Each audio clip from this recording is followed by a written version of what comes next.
भागलपुर जिले के जोगसर थाना क्षेत्र से एक सनसनीखेज मामला सामने आया है, जहां मसाकचक मोहल्ले में रहकर प्रतियोगी परीक्षा की तैयारी कर रही मुंगेर की एक युवती को पिछले 2 साल से एक युवक राहुल नाम बताकर गुमराह कर रहा था, जबकि उसकी असली पहचान मोहम्मद फैजल के रूप में उजागर हुई। युवती किराए के मकान में रहकर पढ़ाई करती थी। इसी दौरान युवक उससे दोस्ती कर नजदीकियां बढ़ाता गया।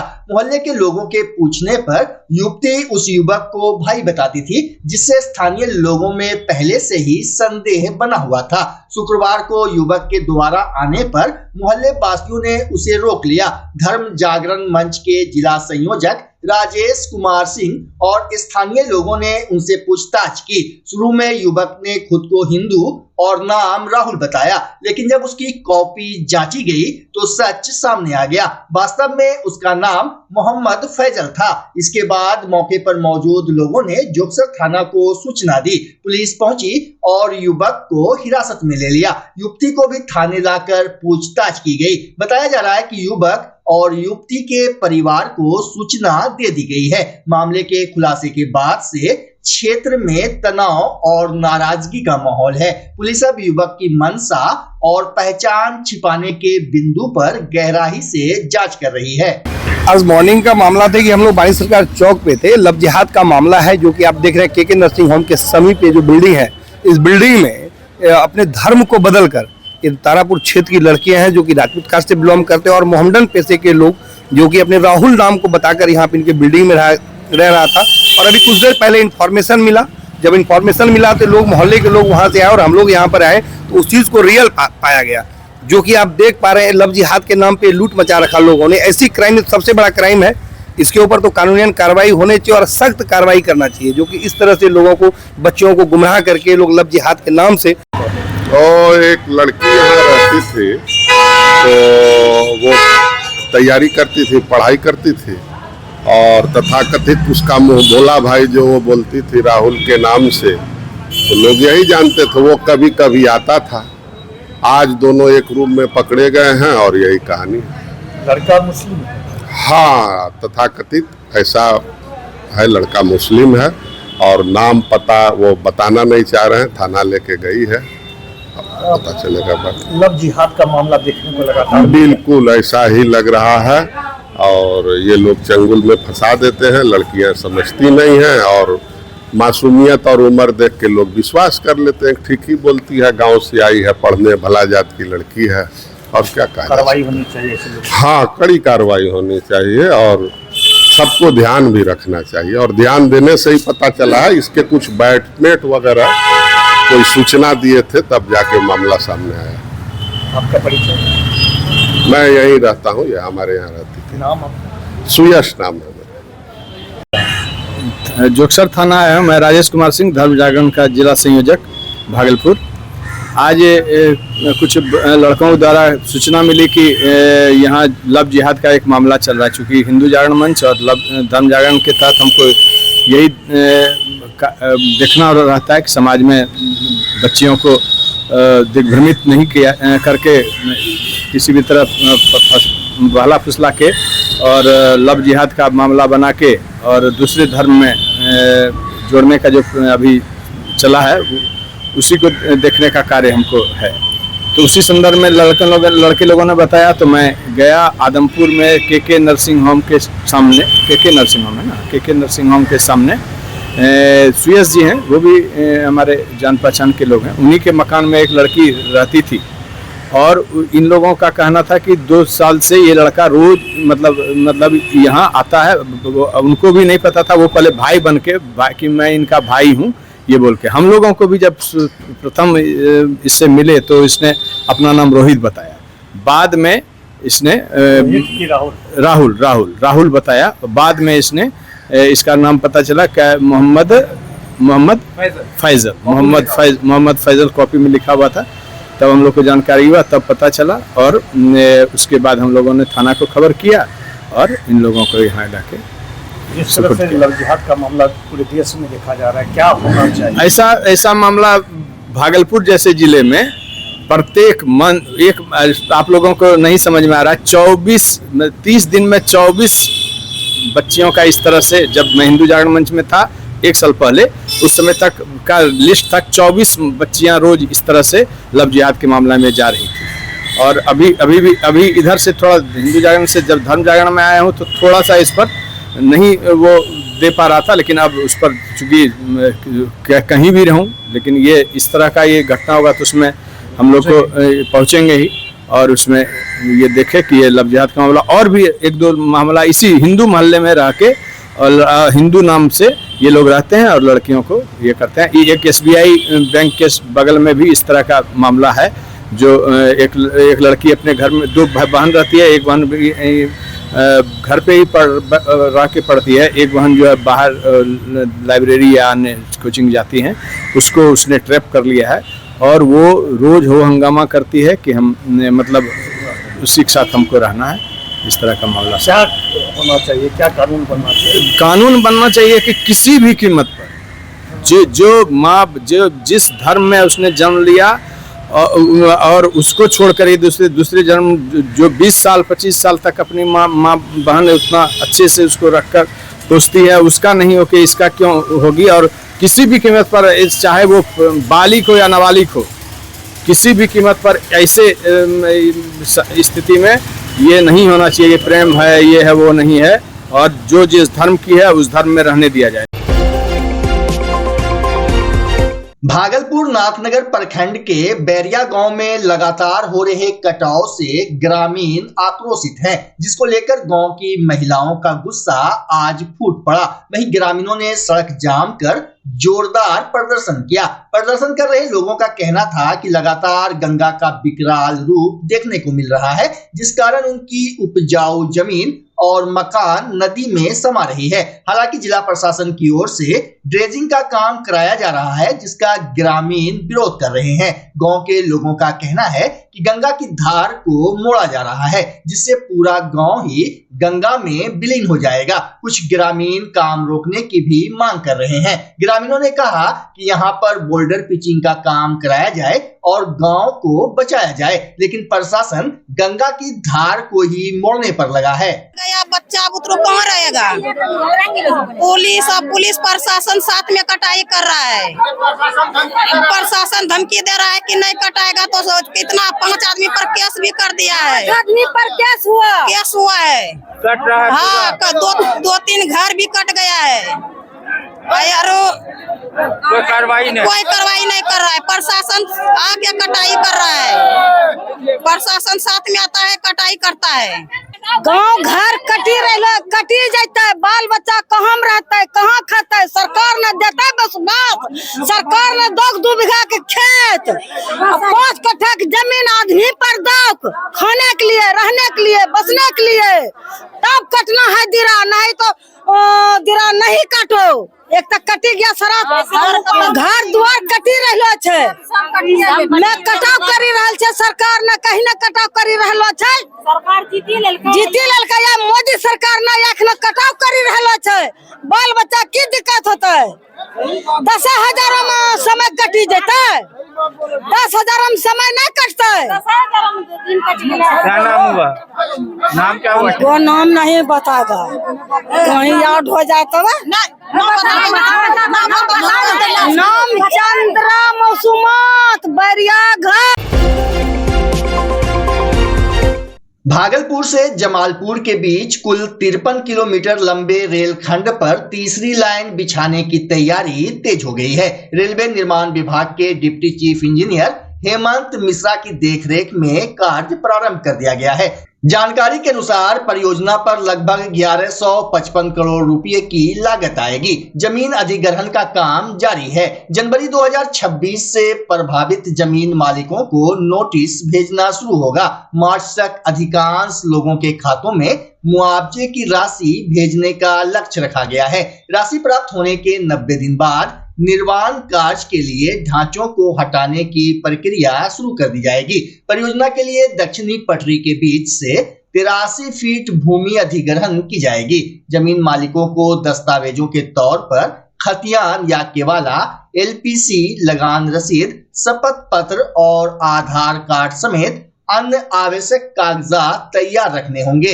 रेलवे अधिकारियों ने बताया कि तीसरी लाइन बन जाने से इस मार्ग पर ट्रेनों की आवाजाही सुगम होगी और भागलपुर से जमालपुर जंक्शन की परिचालन क्षमता में वृद्धि होगी।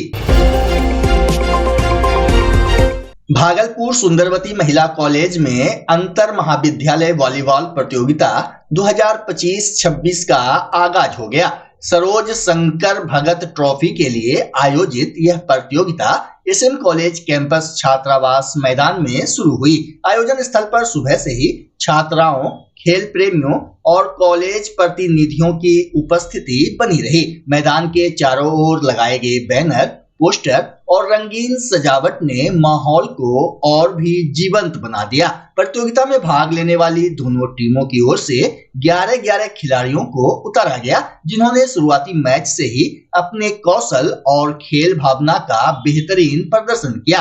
खिलाड़ियों ने तेज सर्विस, मजबूत स्मैश और शानदार रिसीविंग से दर्शकों को कई बार तालियां बजाने पर मजबूर किया।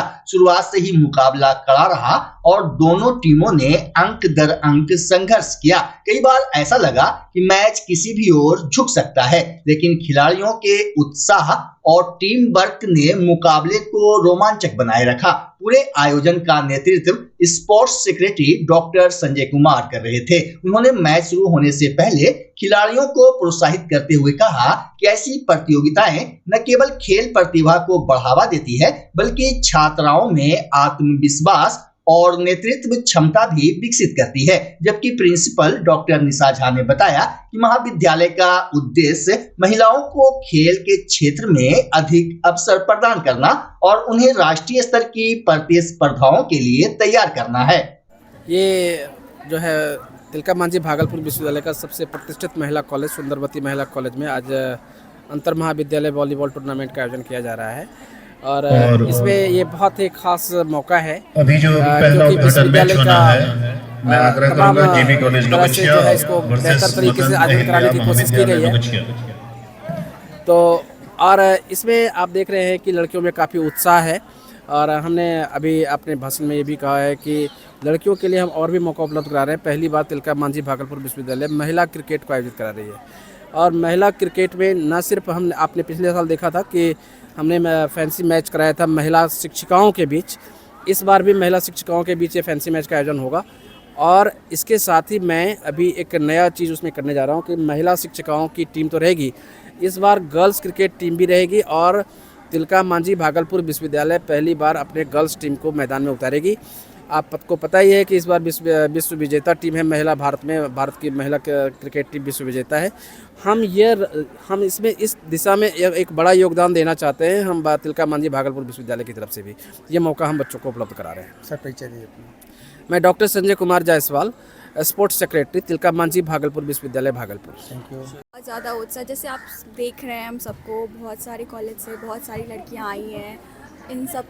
हम सब सोच रहे हैं अच्छा खेल रहे हैं, अपना बेस्ट दें। हम लोग सब अपना बेस्ट देने आए हैं। कौन हारेगा कौन जीतेगा हम ये कह नहीं सकते, बट हम सबको अपना 100% देना है, इसलिए हम सब आए यहाँ पे खेलने। लड़कियों को कितना आगे बढ़ने का मौका मिलेगा इससे?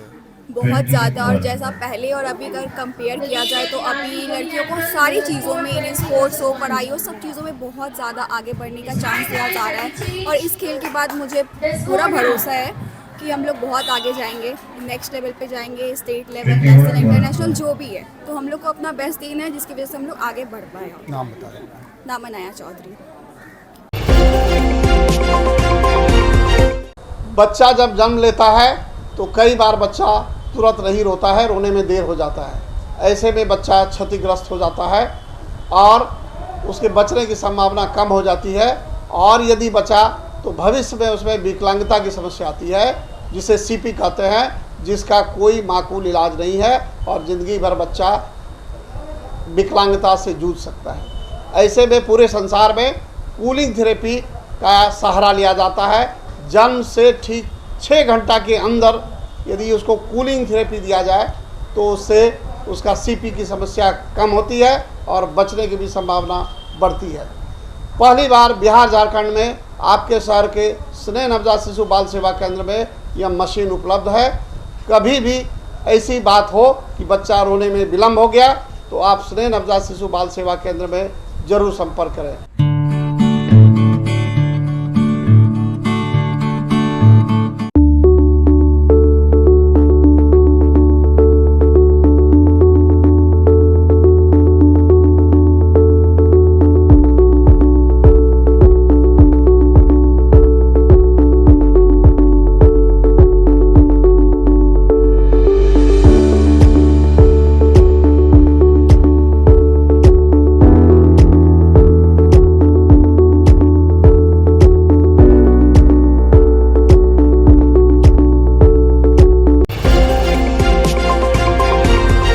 भागलपुर मधुसूदनपुर थाना क्षेत्र के रामपुर निवासी दाल व्यवसायी टिंकू शाह बीते 3 दिन से गायब हैं, जिसका अब तक कुछ पता नहीं चल पाया है। मंगलवार को उसका मोबाइल कई बार ऑन हुआ, जिसका लोकेशन अनाथालय रोड सुजापुर बताया जा रहा था, जो उसके घर से करीब 1 किलोमीटर दूर है। इसके बाद फिर से मोबाइल ऑफ हो गया। बुधवार को मोबाइल ऑन नहीं हुआ।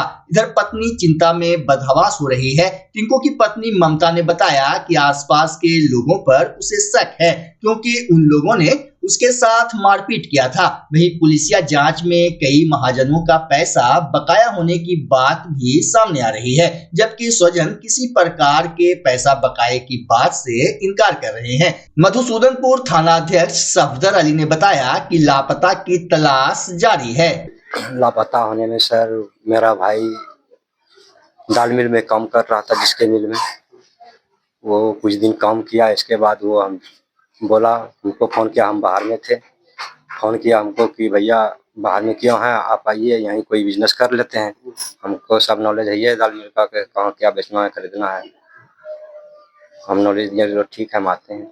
आए हम बाहर से, तो ज़मीन बेच के फिर दाल मिल गारे हैं। दाल मिल गारे तो बीच में धमकी मिलने लगा कि वो दाल मिल गारा है, हमारे पास काम करके हम वो नॉलेज लगे वो दाल मिल गार लिया है, उसका दाल मिल चल जाएगा, इसे उससे धमकी वो देने लगा। मारपीट में पहले कभी हुआ था? मारपीट सर, वो दाल मिल गाड़ने के बाद कुछ दिन 2-3 महीने होता हुआ, दाल मिल गाड़ने के बाद साजिश करके बुलाया, वो फोन करके बुलाया।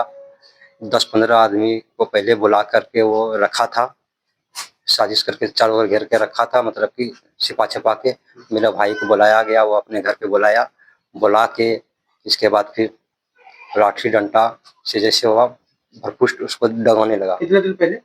जब दाल मिल 2-4 महीना हुआ खुलने से। इधर कुछ फिर रिसेंटली? इधर फिर वो उसी आदमी ने जो मारपीट किया था, जो मारा था मेरे भाई को उसी ने फिर धमकी दिया। कितने दिन पहले? लगभग 1 महीना पहले। क्या हुआ? हम गए थे डॉक्टर के यहाँ सुबह। कितने तारीख को? सोमवार को गए थे, तारीख 17 तारीख था। और हम डॉक्टर कन से आए, मेरे हस्बैंड घर आए मेरे साथ, डॉक्टर कन से आए। उसके बाद वो बोले कि हमको कॉल आया है 2-3 बार, हम जा रहे हैं मार्केट तगेदा के लिए। उसके बाद वो घर रिटर्न वापस नहीं आया। क्या चीज का बिजनेस है? दाल का बिजनेस है। हम उसको कॉल भी किए तो उसका कॉल ऑफ बता रहा था। कोई तरह का बात आपसे बताया गया कि कहाँ जा रहे हैं? हाँ, वो बोल रहा था कि 2-3 दिन पहले भी बताया था हमको कि हम जा रहे हैं ना, तो पैसा निकालने के लिए वो हमको रास्ते किडनैपर सब ना रास्ते में छेकता है। कहाँ का किडनैपर? कौन? ये नहीं बताया। बोला कि अगल बगल हम जब रोड चलते हैं ना, तो हमको कोई बुलाता है, धमकी भी देता है, और घर पे बोलता है कि घर पे आएंगे। लेकिन कहाँ का? किडनैपर नहीं बताया। और यहाँ घर का आसपास का लोग उसको धमकी भी दिया था। हाल फिलहाल 2-3 दिन पहले भी धमकी दिया था, हाल फिलहाल पहले भी दिया था, और 1 महीना पहले भी दिया था। और बोला कि तुमको यहीं रास्ते से उठा लेंगे।